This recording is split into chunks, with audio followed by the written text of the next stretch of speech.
दोस्तों, आज हम चर्चा यहाँ पे कर रहे हैं क्लास 11 के मैथमेटिक्स का फर्स्ट चैप्टर जिसका नाम है सेट्स।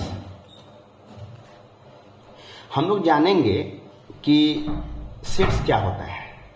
सेट्स का हिंदी में अर्थ होता है समुच्चय।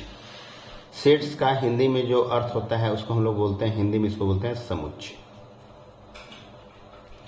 हम लोग जानेंगे what is A set. Set को हम लोग जानने से पहले हम लोग कुछ एग्जाम्पल्स में हम ध्यान देंगे। सपोज कि एक पहला एग्जाम्पल है ऑड नंबर लेस देन 10। एक पहला एग्जाम्पल हम लेते हैं ऑड नंबर लेस देन 10। तो यदि आप लोग से पूछा जाए ऑड नंबर लेस देन 10 क्या होगा, तो आप लोग बताएंगे ऑड नंबर लेस देन 10 मेरा हो जाएगा 1 हो जाएगा, 3 हो जाएगा, 5 हो जाएगा, 7 हो जाएगा, 9 हो जाएगा। हम दूसरा एग्जाम्पल लेते हैं the reverse of India. The reverse of India. हम तीसरा एग्जाम्पल लेते हैं vowel of the English alphabet.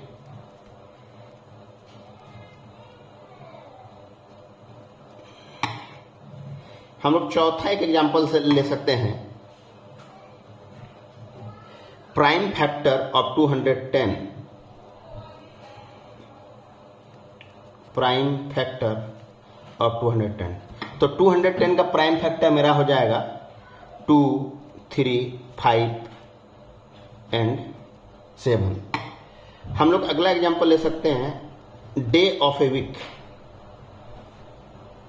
Days of a week. तो इन सभी यदि हम सारे एग्जाम्पल को हम ध्यान दें तो सारे एग्जाम्पल में हम ये चीज हम देख रहे हैं।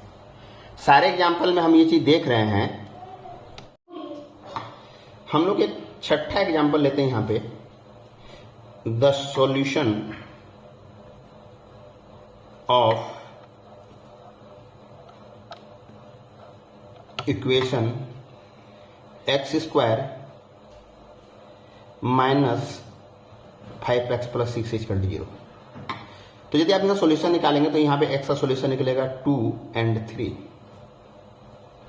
तो हम यदि इन सभी ऊपर के हम 6 एग्जाम्पल को हम देखें तो हम यहां देख रहे हैं कि ये जितने भी एग्जाम्पल हैं सारे के सारे एग्जाम्पल जो हैं इसके जो भी रिजल्ट आ रहे हैं वो है well defined collection of object.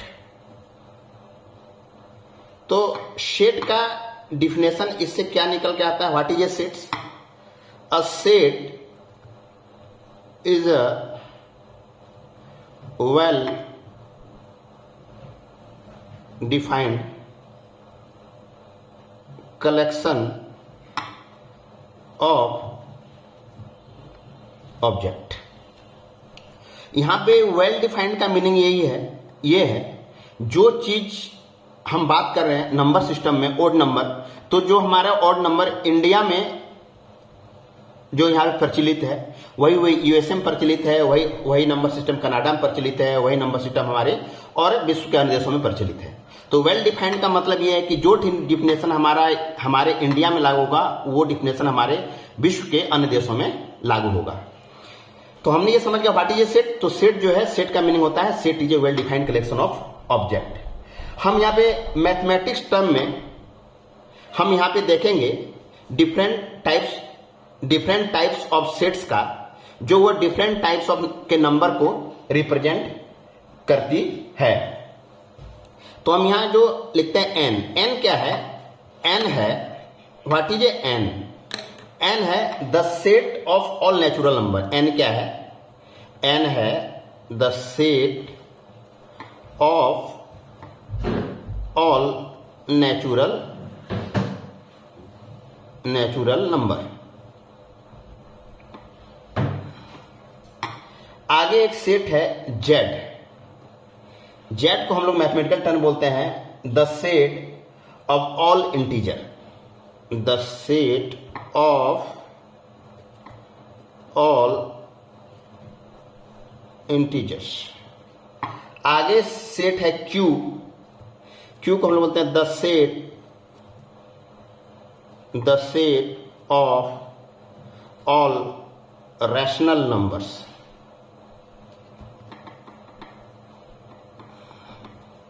आगे एक सेट है आर, इसको मैथमेटिकल टर्म बोलते हैं the set of real number, the set of real number.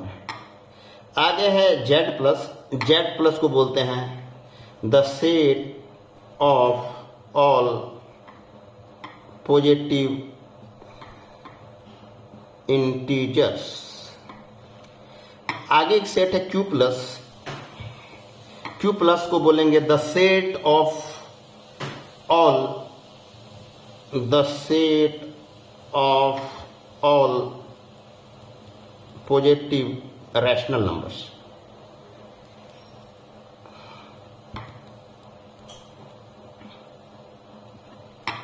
एक सेट है आर प्लस, आर प्लस को बोलेंगे द सेट ऑफ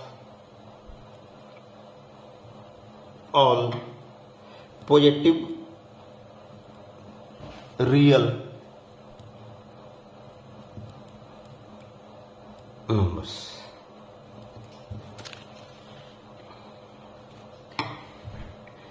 ये बच्चों आपके लिए बहुत इंपॉर्टेंट है। ये मैथमेटिकल टर्म आपके relation, function, continuity, differentiation, integration, इनका हर जगह यूज होना है। इसलिए ये आप इसको अपने माइंड में सेट कर लें, ये बहुत इंपॉर्टेंट है। मैं इसको वीवीआई मार्क कर देता हूं, ठीक है। सेट्स का हम लोग यूज करते हैं। सेट्स का यूज क्या है? What is a use of sets? Mathematics में जो सेट का यूज होता है, set are use to define relation and function. Sets are use to define relation and function. हम लोग सेट्स का क्या यूज करते हैं? Sets are use to define relation and function. Sets का जो इन्वेंशन है, सेट के थ्योरी को किसने आविष्कार किया? तो सेट के थ्योरी को जो डेवलप किया गया है, सेट के थ्योरी को डेवलप किया गया है, किसके द्वारा किया गया है? The set theory was developed by German mathematician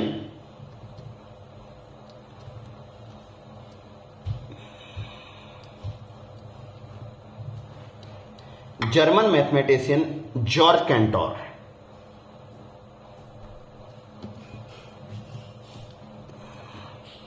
George Centaur के द्वारा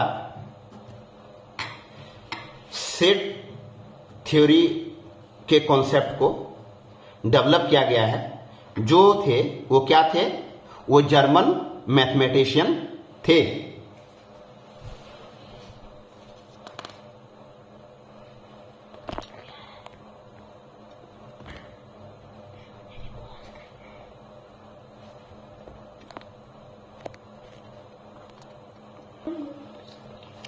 सेट थ्योरी में बच्चों कुछ बातें नोट करने लायक है, इन चीजों का आप नोट करें। सेट थ्योरी में आप ऑब्जेक्ट बोलिए या एलिमेंट बोलिए या मेंबर बोलिए, ये तीनों के तीनों सिनोनिम वर्ड है। इन सेट थ्योरी आप ऑब्जेक्ट बोलिए, किसी को एलिमेंट बोलिए या किसी को मेंबर बोलिए, ये सारे के सारे क्या हैं? ये सेट थ्योरी में ये सिनोनिम कहलाते हैं। इन तीनों का मीनिंग यहां पे सेम है। इंग्लिश अल्फाबेट के जितने ऑल कैपिटल लेटर हैं, all capital letter A B C D up to Z, हम all capital letter A B C D up to Z तक से हम किसी भी सेट्स को हम डिनोट करते हैं। जब किसी सेट्स को डिनोट करना रहेगा तो हम उसको ए बी सी डी और जेड से हम लोग यहां पे डिनोट करते हैं। तीसरा नंबर है element of set. Element of set जो डिनोट होता है वह इंग्लिश अल्फाबेट के small letter a comma b comma c and so on हम लोग यहां जेड तक हम लोग इसको बताते हैं। तो ये तीन बातें नोट करने लायक है। हम जब सेट थ्योरी पढ़ेंगे तो हम ऑब्जेक्ट बोलें या एलिमेंट बोलें या मेंबर बोलें, तीनों का मीनिंग सेम होता है।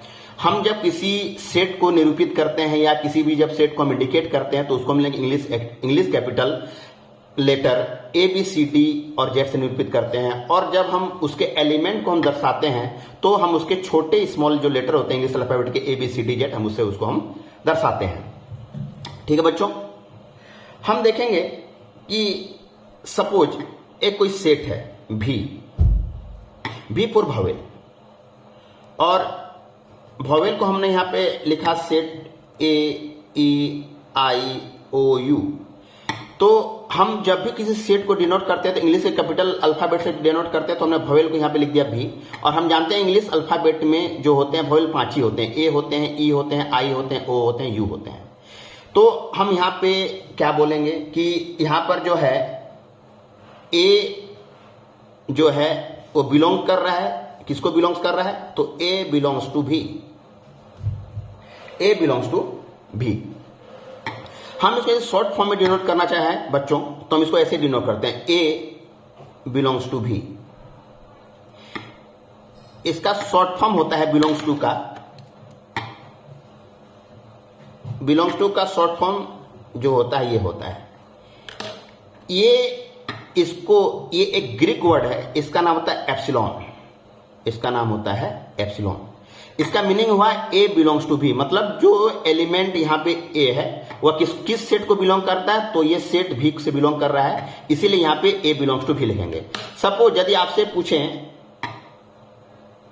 B belongs to B, B belongs to B, तो आपका आंसर होगा नॉट। तो इसको हम एज ए सेट में एलिमेंट में हम इसको कैसे बताएंगे, तो हम इसको लिखेंगे B does not belong to B. तो इसको जब हम निरूपित करेंगे तो इसको हम ऐसे करते हैं B does not belong to B. ये जो इंगित कर रहा है, ये बिलोंग कर रहा है, डज नॉट बिलोंग टू को ये इंगित कर रहा है, B does not belong to B. Clear है बच्चों?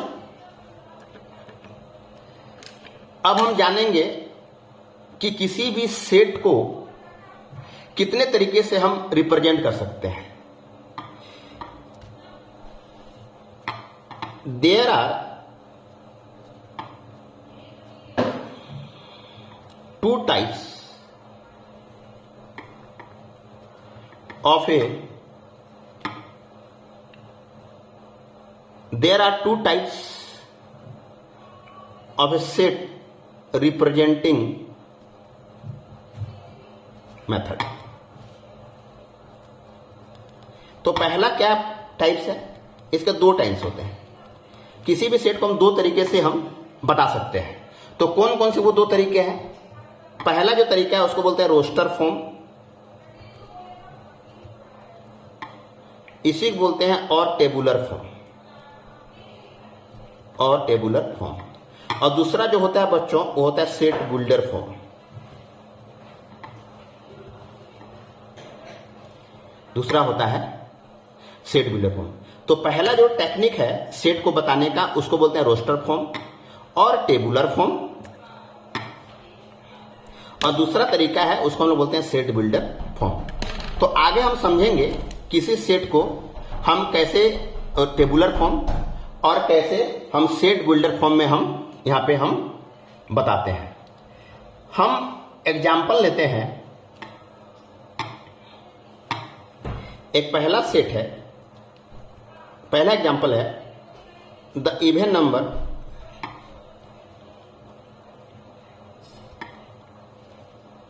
Less than 7। तो सपोज हम इस सेट को हम डिनोट करें ए से तो मेरा रिजल्ट यहां पे आ जाएगा। यहां पे रिजल्ट आएगा ए का 2, 4 एंड 6। तो ये जो मेथड है, जब सेट को हम ऐसे लिखते हैं तो ये जो मेथड है, इस मेथड को हम लोग बोलते हैं रोस्टर फॉर्म और टेबुलर फॉर्म। और जब भी रोस्टर फॉर्म या टेबुलर फॉर्म में हम जब भी सेट को लिखते हैं तो ए इजकल टू, जब भी इसको लिखते हैं, इसको इस ब्रेसेस के अंदर, इस ब्रैकेट के अंदर जो हम लोग का मिडिल ब्रैकेट होता था, हम लोग उसके अंदर हम लोग सेट को यहां पे क्या करते हैं, लिखते हैं। दूसरा एग्जांपल है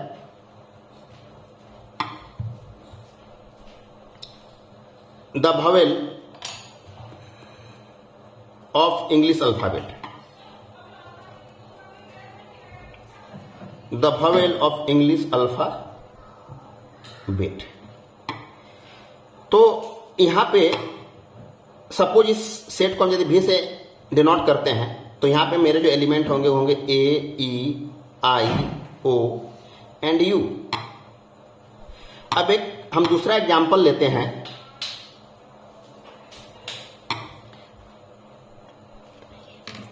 आगे बच्चों में एग्जांपल लेते हैं द सेट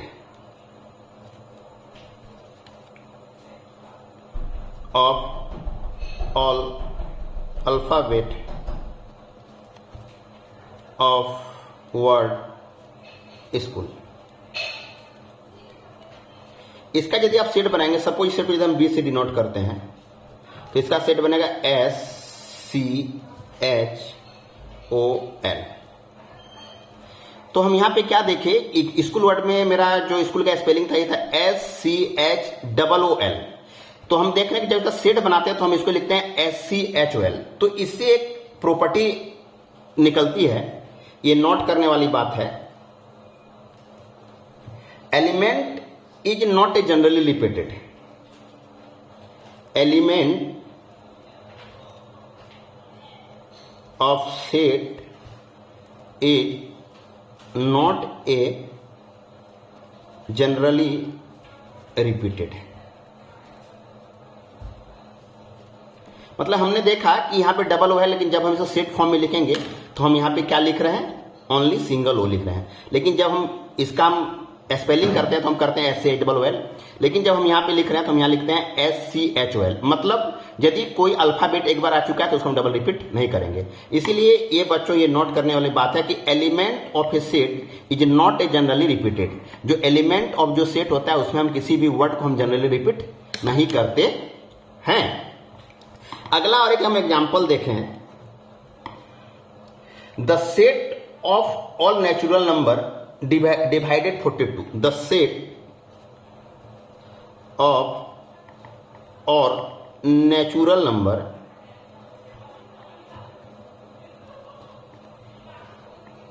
divide 42। तो सपोज यदि इस सेट को हम सी माने तो सारे नेचुरल नंबर जो 42 को डिवाइड करते हैं, कौन कौन नेचुरल नंबर होंगे बच्चों, एक होगा 1, एक होगा 2, एक होगा 3, एक होगा 6, एक होगा 7, एक होगा 14, एक होगा 21 और एक खुद होगा 42। ये सभी नेचुरल नंबर्स हैं जो 42 को क्या कर रहे हैं, डिवाइड करते हैं।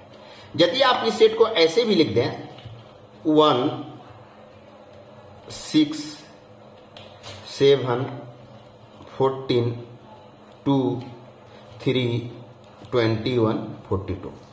हम यहां भी देख रहे हैं, यहां भी 1, 2, 3, 6, 7, 40, 21, 42 है।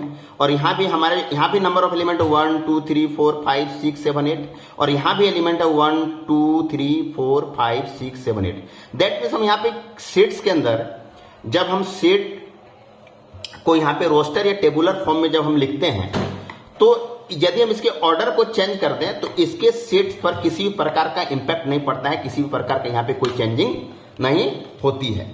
तो इससे एक बात हमें समझ में ये आती है, एक बात ये यहां पे इंपॉर्टेंट है, ये नोट करने लायक बात है। बात नोट करने लायक है, in a roster form, in a roster form the order of element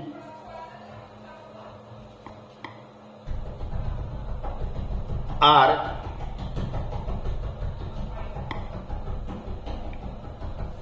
listed in immaterial.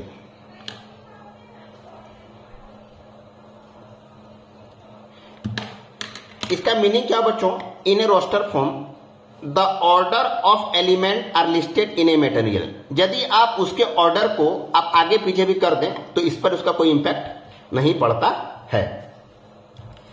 अगला जो टेक्निक है सेट को रिप्रेजेंट करने का, उस टेक्निक का नाम है सेट बिल्डर फॉर्म। उस टेक्निक का नाम क्या है? Set builder form.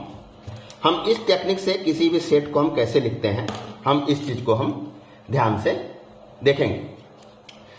सपोज एक सेट है भी जो टेबुलर फॉर्म में है। यह है इंग्लिश अल्फाबेट है AEIOU। ये जो है ये अभी आपका टेबुलर फॉर्म में है। इसको आप टेबुलर फॉर्म बोलिए बच्चों, या इसको आप रोस्टर फॉर्म बोलिए। यदि इसी सेट को आपको सेट बिल्डर फॉर्म में लिखना है तो आप कैसे लिखेंगे? तो इसको बच्चों लिखने का तरीका भी equal to braces x colon x is a vowel of English alphabet braces close. तो हम यहां पे देख रहे हैं बच्चों, इसको हम प्रोनाउंस कैसे करते हैं। इसको हमको प्रोनाउंस का करने का तरीका क्या है? ये जो ओपन जो फर्स्ट जो ये ब्रैकेट है, इसको हम लोग ऐसे पढ़ते हैं the set of all x, the set of all x. और बच्चों जो ये कॉलन है इसको हम लोग बोलते हैं सच दैट। इसको हम लोग बच्चों बोलते हैं सच दैट। कॉलन को हम लोग बच्चों क्या बोलते हैं? इसको हम लोग यहां बोलते हैं सच दैट। 10 इसको और इस पूरे को हम लोग रीड करते हैं ब्रैकेट को the set of all x. इसको हम लोग रीड करते हैं the set of all x such that x is a vowel of English alphabet. ये कंसेप्ट अभी बच्चों आप लोग को समझ में आ गई होगी। इसको बोलने का तरीका क्या है? ये जो ब्रैकेट है, ब्रैकेट को बोलते हैं the set of all x, the set of all x. Colon को हम लोग बोलते हैं बच्चों such that, the set of all x such that x is a vowel of English alphabet. अब एक हम बच्चों दूसरा एग्जांपल लेते हैं। सपोज कोई सेट है A equal to x colon x is a natural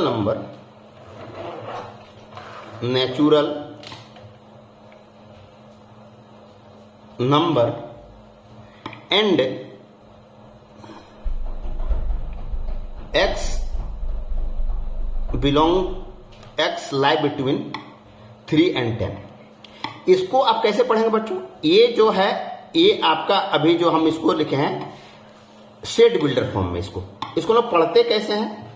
इसको पढ़ने का तरीका है, इसको हम लोग पढ़ेंगे the set of all x.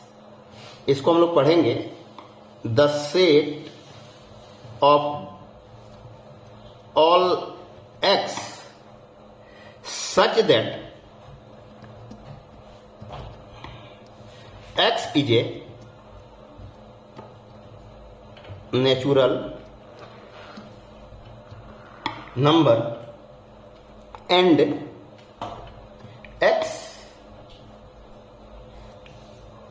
lies between